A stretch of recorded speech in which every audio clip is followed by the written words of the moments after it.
Hello friends, আজকে আবারও একটা মিনি ব্লগ শেয়ার করলাম তোমাদের সাথে। আগেও একটা মিনি ব্লগ শেয়ার করেছিলাম তোমাদের। আজকে পড়া আছে, তো সেটাই তোমাদের সাথে শেয়ার করছি। প্রথমেই ঘুম থেকে উঠে ফ্রেশ হয়ে নিলাম। ফ্রেশ হয়ে তখন খাওয়া দাওয়াটা হয়ে গেছিলো, যেহেতু পড়া আছে ঝটপট রেডি হয়ে গেলাম। 1 সেকেন্ডে ভিডিও করলেই 1 সেকেন্ডে রেডি হয়ে যাই আমি। তারপর আমরা সাইকেল কাছে চলে আসলাম, যেটা আমার সুখে দুঃখে সঙ্গ দেয়। তো সাইকেল একটু দিচ্ছিলাম, সাইকেলের অবস্থাটা একটু খারাপ আছে, তারপর বেরিয়ে গেলাম সাইকেলটা নিয়ে পড়তে যাবো বলে। তো আমাদের বাড়ি থেকে বেরিয়ে একটা ব্রিজ পড়ে, তো খুবই সুন্দর ব্রিজটা। তোমরা যদি আসতে চাও তাহলে কমেন্টে জানাবে, আমি লোকেশনটা দিয়ে দেবো। খুবই সুন্দর জায়গা, আমাদের এখানে অনেক অনেক সুন্দর জায়গা আছে। তো এই যে আমরা একটা ফ্রেন্ডের জন্য দাঁড়িয়েছিলাম 10 মিনিট ধরে, তারপরও আসলো। মানে ওকে ফোন করে ডাকা হলো যে আয় পড়তে যাবি না।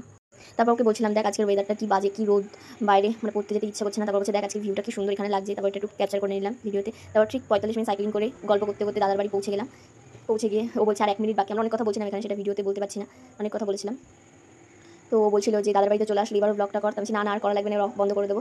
তারপর দাদার বাস থেকে বেরিয়ে গেলাম আমি আর আমার বন্ধুটা। তো বাড়ির দিকে রওনা দিচ্ছি। তো আজকে এতটাই রোজ সাইক্লিং করতে এতটাই কষ্ট হয়, যারা দুপুরে বিশেষ করে বেরোয় সাইকেল নিয়ে, যে কতটা কষ্ট বা তারাই একমাত্র বোঝে। তারপর আমি আর আমার বন্ধুটা এতটাই ক্লান্ত হয়ে গেছিলাম, রাস্তায় একটা আখের দোকান দেখলাম। তো আমি আর বন্ধুটা বলছি চল 2 গ্লাস আখের রস খেয়ে আসি। আমরা অনেক পরিশ্রম করে বাড়ি যাচ্ছি। তো কাকুকে বললাম কাকু 2 গ্লাস আখের রস দাও। তারপর আমি আর আমার ফ্রেন্ড, তো বললো যে দাদা তোকে একটা ভিডিও করে দিচ্ছি, তুই আখের রসটা খা। মানে গ্লাসটা একটু পাতলা ছিল, কাকুটা বলেছে নিচে দিয়ে যাতে পড়ে না যায়। তারপর আমার দিকে একটু ফেরালো, আমি একটু দেখালাম ভিডিওতে আমাকে কী করে আখের রস খেতে হয়, ওর কাছে শিখে নাও। তারপর ও বলছিল গরমে, এই গরম যা পড়েছে, যে আখের রসটা খেলে খুবই ভালো শরীরের পক্ষে। আমাকে একটু জ্ঞান দিচ্ছিল, একটু জ্ঞানটা হজম করে নিলাম। তারপর আখের রস খেয়ে ওখান থেকে বেরিয়ে বাড়ির দিকে রওনা দিলাম।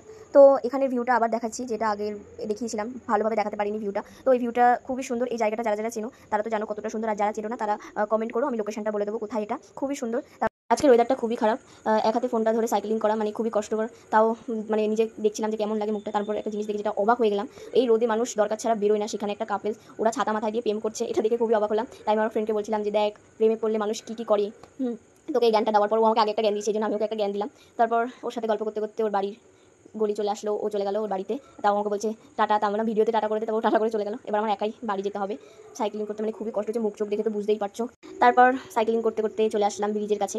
তো তখন ভিউটা দেখাতে পারিনি তোমাদের, তো এখন দেখাচ্ছি ভিউটা। দেখো কি সুন্দর, মনে হচ্ছে একটু দাঁড়িয়ে কটা ফটো তুলি, কিন্তু এত রোদ যে দাঁড়িয়ে ফটো তোলার কোনো উপায় নেই। মানে এখানে যদি আমি 2 মিনিট দাঁড়াই তাহলে মাথা ঘুরে পড়ে যাবো।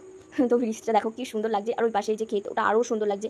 তো একদিন বিকেলবেলা এই ভিউটা তোমাদের দেখাবো, এই যেখানে এবার আমাদের দুর্গাপুজো হবে সেটাও দেখাচ্ছি।